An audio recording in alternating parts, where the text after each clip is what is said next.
Hey Thrive Loud listeners, are you down and out during these cold winter months? Is your daily routine getting a little boring? Do you need something that gets you motivated? Well then get up from what you're doing and get the blood flowing. Hit the gym, go for a hike in the cold, go for a run, do something. And while you're out there, pop in your headphones, load up your podcast app, and get inspired with the amazing content Thrive Loud with Lou Diamond has for you. Us interns at Thrive Loud are working our tails off to pull together these great shows to bring you some incredible content, and you are missing out if you're not listening. Download it, subscribe to it, share the heck out of it on social media. It's great stuff. It's not just about listening. The show is called Thrive Loud, people, so get to it and start thriving as loud as you can by listening to all of these inspiring episodes. Today on Thrive Loud with Lou Diamond. And I remember hearing a speaker called Bob Proctor, and I ended up hiring him as my coach instead of going to school, university or college. And for 13 months, he mentored and coached me, and he taught me about setting goals and creating streams of income, and that there's a different way to do things. And I thought, well, this is an interesting way to look at life. I never learned this at school. So why don't I apply this in the world of ballroom dancing? You don't need to play it safe. This was spectacular. I'm going to be really honest, so I hope you don't mind. Yeah, that's what we want. And there will be bumps in the road. There will be twists and turns. You needed moxie on the floor and volume. It's the results and the connections and the improvement, the impact we have on other people's life. And that's when life becomes exciting. Who do you turn to personally to get back on the thriving track? I was really interested in how the world works. Thanks for the great introduction. It was really very simple. I just read part of your bio. Be brief, be bright, be gone. Get ready to thrive loud with Lou Diamond. Welcome everyone to another episode of Thrive Loud with Lou Diamond, connecting you to the most inspiring and amazing people that are thriving each and every day. I'm your host, Lou Diamond, and today on Thrive Loud, we have a gentleman who helps you get out of the rut race, off the online course hamster wheel, and into your intuition hacking zone. He's the CEO of the EnTribe, an investor in Swedish entrepreneur education tech startups, Cubimo, and founder of the non-for-profit Mission for Millions, having represented Australian 4 times in global ballroom dance competitions. Oh my God, this is going to be awesome. This gentleman is known as the Ballroom Dancing Entrepreneur. He applies his unique perspectives on elite performance, dedication, focus, and what it takes to achieve success publicly on a global scale. Get ready to Thrive Loud, my Thrive Loud fans, because we have Vaughan Liddicoat with us today from Australia. Vaughan, how are you today? I'm great, Lou. Thank you so much. It's wonderful to be here. Thrive Loud listeners need to know that when you record with people on the other side of the globe, you need 2 things to happen. One, they either have to be very good at waking up early in the morning or have really young children that keep them up at early mornings and never let them sleep anyway. So that seems to be a blessing in disguise and why we were able to time this meeting so that Vaughan and I could speak with you today. So Vaughan, if you could share with the Thrive Loud community a little bit about your journey. You've got an interesting way of doing things, what EnTribe does, and we'll just make this conversation flow. Sound like a plan? Sounds awesome, Lou. With an accent like that, everything is going to sound awesome. So the ball is in your court. Literally, the ballroom should be in your court because I am dying to know how this path of your life has happened. Yeah, well, I mean, you talk about the accent. I remember someone said a good business opportunity would be to go on YouTube and just read out the yellow or white pages to people alphabetically. And I'm not sure I'd be that interesting. But I remember when I was, struggling my way through school, as so many people do, and not really the most academic student, but I was always interested in entrepreneurship, right? Like, and started my first business selling yo-yos at a very young age, and then getting into network marketing. And I was always, and I'm sure a lot of listeners can relate to this, I was always realizing there's got to be something more to life than just going to school, getting a job, and following that path, right? Which ends up getting a lot of people depressed and on the rut race, right? And so when I finished school with very low grades, I basically failed school. I went, there has to be something else. Like, I have to learn how to create my own path. There's got to be a different way to do things. And I was very fortunate to get into personal development at a young age. And I remember hearing a speaker called Bob Proctor, and I ended up hiring him as my coach instead of going to school, university or college. And for 13 months, he mentored and coached me, and he taught me about setting goals and creating streams of income, and that there's a different way to do things. And I thought, well, this is an interesting way to look at life. I never learned this at school. So why don't I apply this in the world of ballroom dancing? And, I was not a predestined dancer. I started dancing at a really dinosauric age, right? I was 18 years old when I did my first lesson. But I thought, I'm going to hook into this big time. I'm going to see what I can do with this. And I set a big goal for 10 years to become sort of in the top group in the world, and the top 20 in the world is where we ended up getting to. Wow. I wanted to travel around dancing and follow that pathway, which was so rare because you didn't get paid to do it. You still don't get paid very much, even if you're at the top. There's no Nike sponsorship, right? So you literally bootstrap your way through that.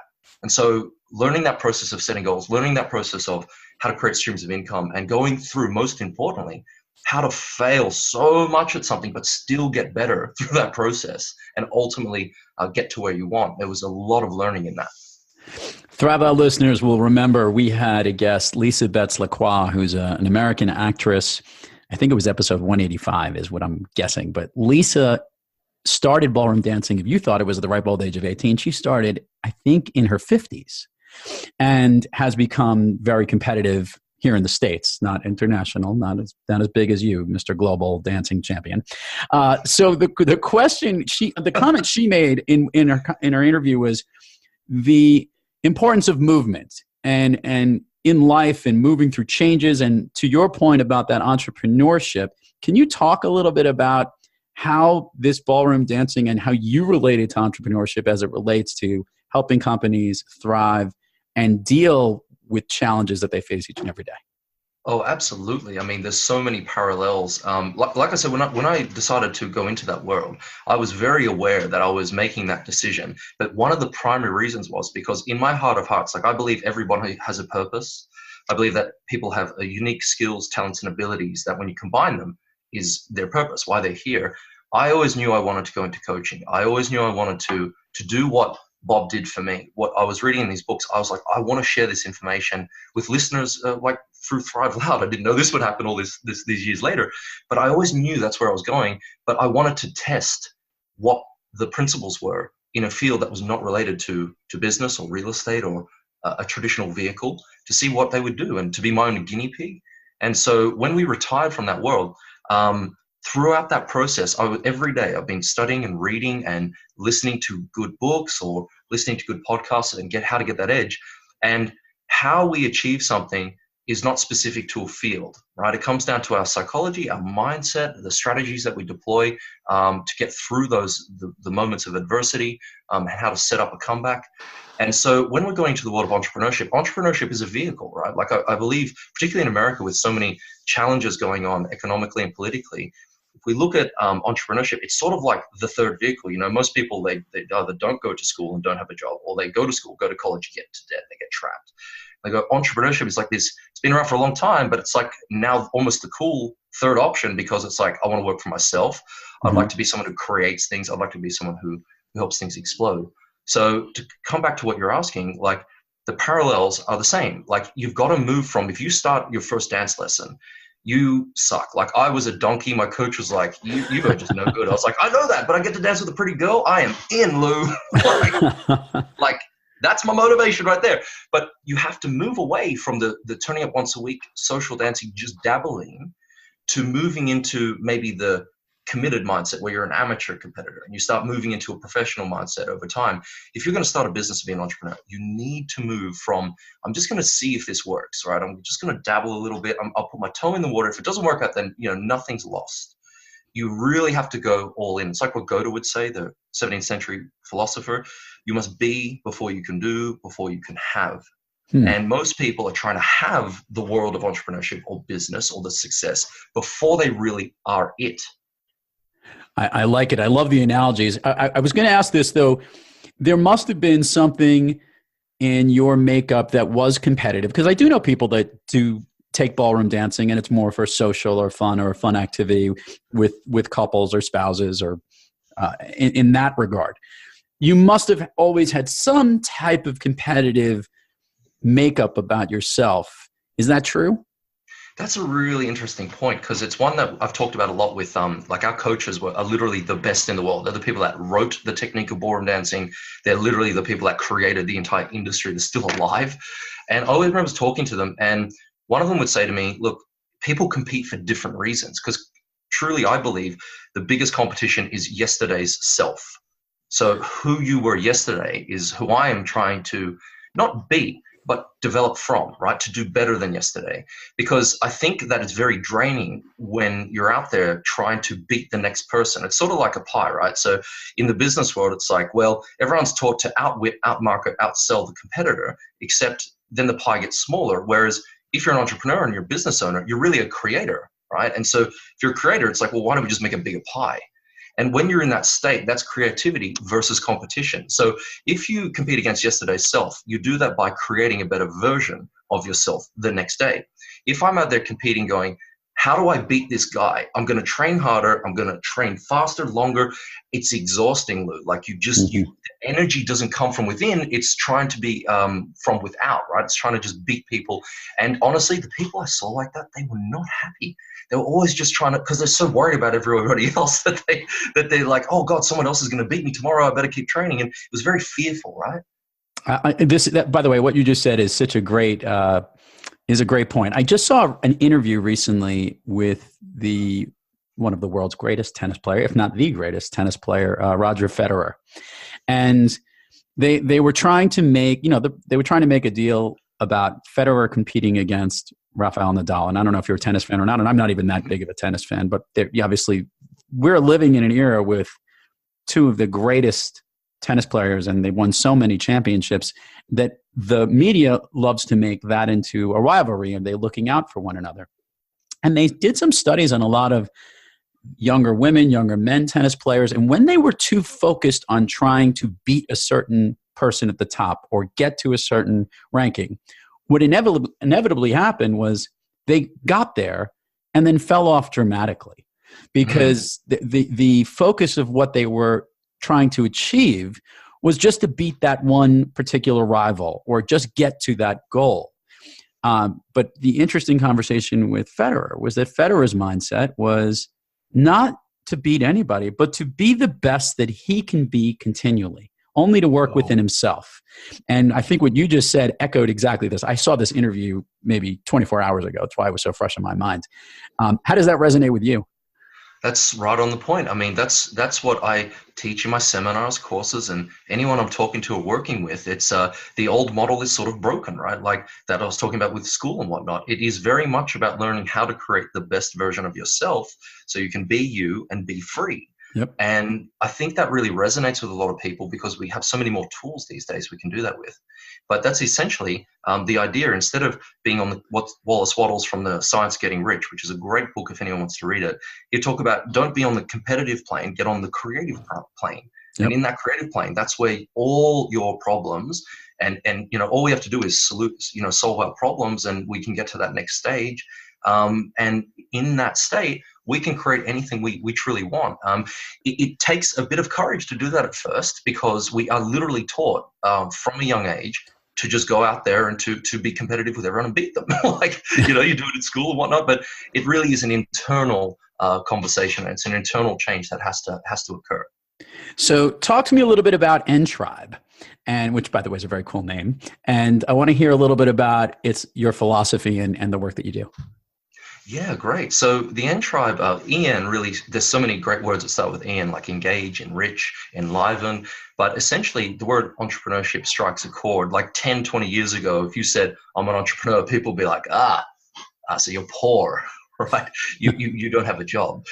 These days, it's like, there's degrees you can do at college. There's online courses. And I really think that it strikes a chord on a mass scale because, recently with Cubimo, which is a startup company in Sweden that I helped fund, we asked 1,000 entrepreneurs their number one question about what does it mean to become an entrepreneur, to get started. And from these 1,000 questions, you'd think they'd be so different, right?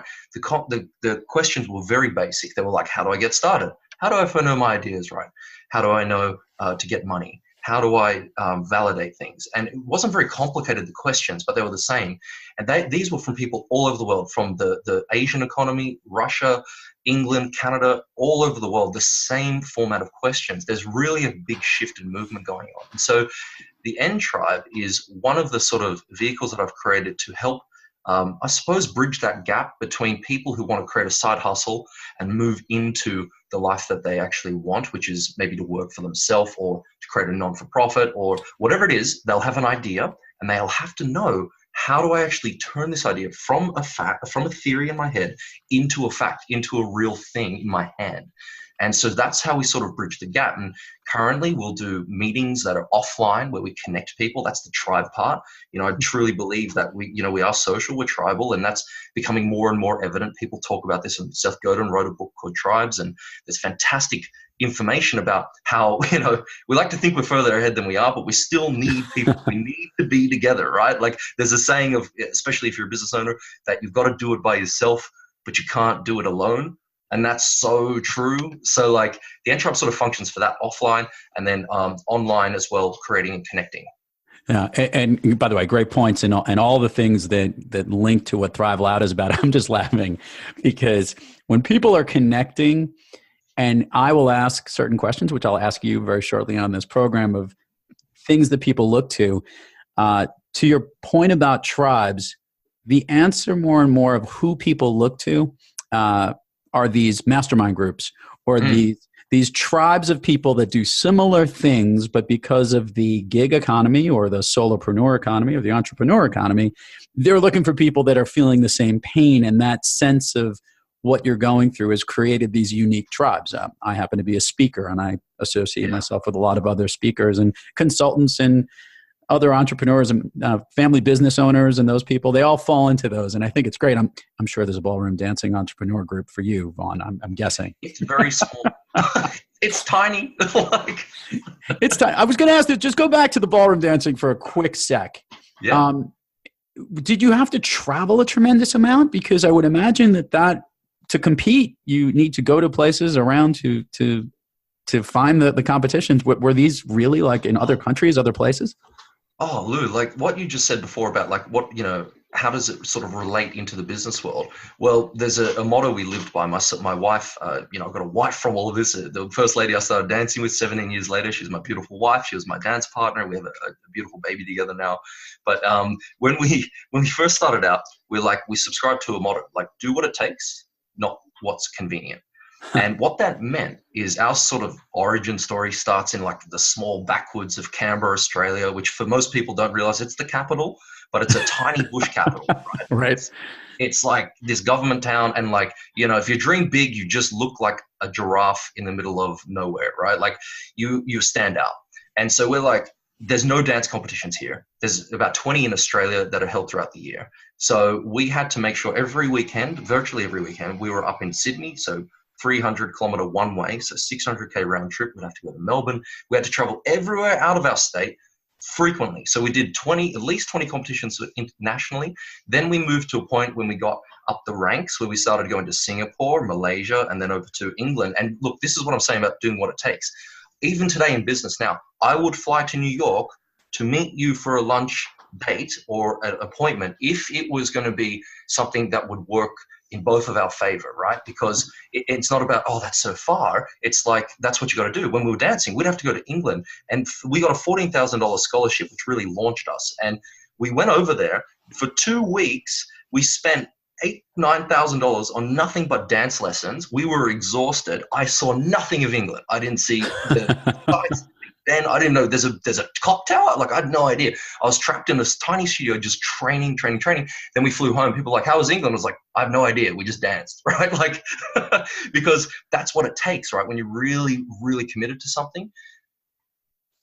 I think it's awesome. And by the way, all that travel has got to be exhausting too, but even more so because you're constantly on your feet. So you've taken it to a new level. So the question for you, Vaughan, which is perfect. You've been helping people thrive, for lack of a better word, entrepreneurs, unique companies, help them find their mission. And you've been coaching, taking that give back that you receive that has helped you.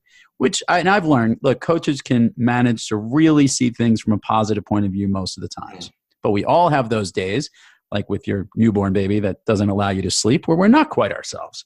So when you have trouble thriving, Vaughan, who or what practice do you seek to get back on the thriving track? That is such a beautiful question. I know that most coaches and most of this audience would have heard many practices like gratitude, meditations, etc. I have found that if you are aware that you are in a slump or not feeling good, you can still feel good. Meaning, it's part of the rhythm. So, the tide goes in, tide goes out, night follows day. We know this happens. We don't get control over that. It's the same with our life. We must have rhythms. Like businesses have to go through cycles of peaks and troughs and earning money and maybe having low points in sales cycles. And instead of following that sort of stock market graph with our emotions, we look at it and realize, okay, if I'm at a low point, I'm not feeling very good, I know a good point will coming and I can still feel good in that low moment. And what that means is you back off yourself, right? So you don't get despondent and down because it's like, oh no, things aren't going the way I planned. Oh man, I'm not feeling myself today. You just let it go, like let it be. That's it. It's not too complicated. But to get to that point was daily study. So one of the habits that I have that I encourage everyone, I've gone through all of them from self-affirmations to recording my affirmations to, constantly drilling that in like an athlete does to train a skill. It's daily study. So either listening to a podcast, it's a great medium, reading a good book, meaning like a personal development book like your book, or Science Getting Rich or Think and Grow Rich, or one of those mindset development books, but not just reading it, studying it, going through a paragraph or something so you embed it into your unconscious. And it's by that repetition you start to increase your awareness, and that when you're in a low moment, you can get to a better moment. And by doing that, you feel grateful. Like I am profoundly grateful, not only to talk to you, but just for what's going on. And when things don't work out, it really is gratitude that brings me back. That's the bottom line. I still do meditations. I still do exercises which help my physiology. I think that's very vital. But fundamentally, the mindset, especially with the one of gratitude, is the power or the elixir to the pains and the problems that are happening in anyone's life. Perfect. Great answer. I loved it. And I love the enthusiasm behind it, Vaughan. You're especially at this hour of the morning. Yes. So here's a question for you. How does someone originally from Canberra, Australia, where do you live now in Australia, by the way? What part? I'm back here for now, but I like to think of myself, as corny as it sounds, a global citizen. Okay, so that's a perfect question. As a global citizen, how did you connect with the Swedish community as an investor in a Swedish entrepreneur education tech startup? How did that happen with Cubimo? It's pretty cool that across the globe like that. That's a great question. Look, it's one of those things. If you're willing to step up to the plate to do those things that nobody else really does, you will get the reward. So that happened from when we sold everything, got out of the business I was in when I was in my young 20s, to go overseas to follow our dream to become professional dancers in England. So we sold the cars, got out, quit the jobs, went over there with nothing but our dance shoes. And when I was over there, I was got into the space of affiliate marketing and online marketing. Started teaching myself every day how to build businesses online. And there was a seminar that was coming up in Arizona. So I had to get money together to go from England to Arizona in America. And in Phoenix, I went to this seminar, and all of a sudden, this gentleman was pointed out in the crowd. Bob mentioned this guy, and his name was Joachim, and said, this guy is going places. He's a millionaire in Sweden, and he runs an advertising agency. And I looked at him and I was like, dude, this guy's like my age. So I went up to him and I befriended him. I said, look, dude, I'm going to be your friend. I know that sounds really creepy and weird, but like, I'm not one of those stalker dudes, but just look, give me your email and let's just build a relationship. Like, I'd like to meet you and get to know you a bit more about what you're doing. And as all people do, they try to connect to influencers, but I actually did it. I followed up with him, built a relationship, met him a couple of months later back in Arizona after I went back to England.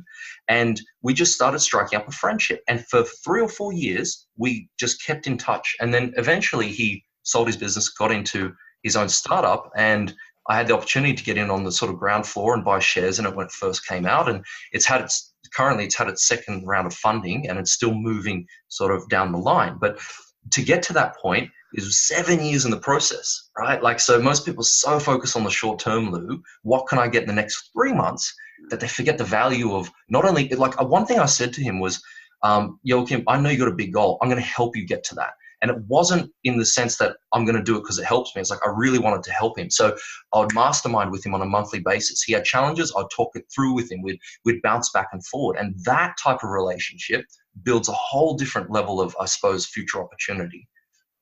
Fair enough. That's great. I love the commitment to befriend the people to do that. That is just awesome.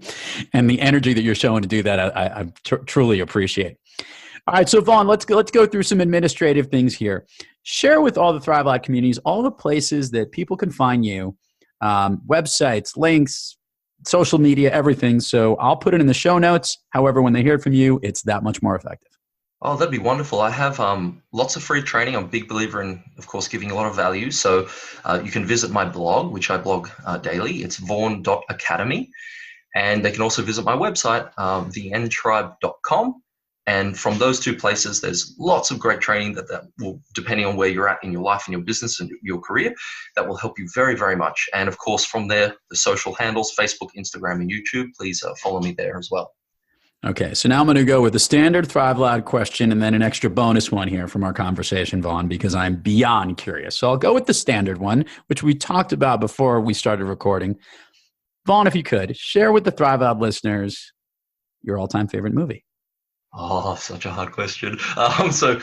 One could be indecisive about this forever. The Wolf of Wall Street, because it primarily is like the antonym of sales for me. It's like that's so perfect. I want to hear more about this. Keep going. Yes. It's just, I can't believe it's true, right? Like I come from very much a sales background, and I look at that and go, wow, okay, so if I had like no ethics, no morals, I didn't really care, like maybe that's the world to be in. But whoa, I can't believe that was someone's life. But ironically, it's so weird. I find it strangely motivating. So like, I think it's a great entrepreneur thing sometimes. Just depends on where you're at with your sensitivity. So I'm going to dive here just a little bit as an offshoot or an aside, Vaughan, and that is that I worked on Wall Street for a while, and there were a lot of people who I worked with at Merrill Lynch who came from, believe it or not, Jordan's firm, the guy who's that they came after, for that movie, who it's based on. Mm-hmm. And a lot of the crazy things that you heard about, obviously it was a movie, so they exaggerated some of the stuff, but not all of it. One of the interesting things, though, is from somebody to your saying the antithesis. We are authentic communicators. We are trying to connect with entrepreneurs in an authentic way, and we coach them on that. And that's something that we have been ingrained with. So when you see inauthenticity, I think there's something that sparks up, because most people can't believe it's going to work. And maybe more notably, when they learn that, there was some success with it, what did it all lead to? Like, what was the main purpose? No different than trying to be the best tennis player or beat that particular rival. Was there a better purpose more than just making money? And I think, the collapse of that entire thing and crime and everything around it always seems to rise to the top. When you're truly authentic, you win in the end. You might have a short victory in being like they were, but in the same sense, it is pretty amazing, man. And it's an entertaining movie. Let's call it. That's so right on the point. I love the saying that people's lives are a lesson or a warning. And think again, that can look so good in the short term, but long term, not always the best idea. Okay, so now the other question, which was piquing me, I know that there are different types of dances for ballroom dancing. I've learned enough about ballroom dancing, whether from watching Dancing with the Stars to having Lisa Betts-Lacroix, who was on the show and shared with me all of the different dances she was good at. Is there one that you and your wife or other dance partners that you specifically prefer over others? Ooh, that's a hard question. Like the what we would compete in is called 10 dance. So you compete over 5 ballroom dances and 5 Latin dances, and you're judged over all of those. And it's like a love-hate relationship. Sometimes you might prefer one flavor of ice cream to another, and it's like, which one's your favorite? It's like, it depends on my mood. And so with dancing, it's the same sort of thing. But we love the slow foxtrot in the ballroom side of things and the rumba in the Latin.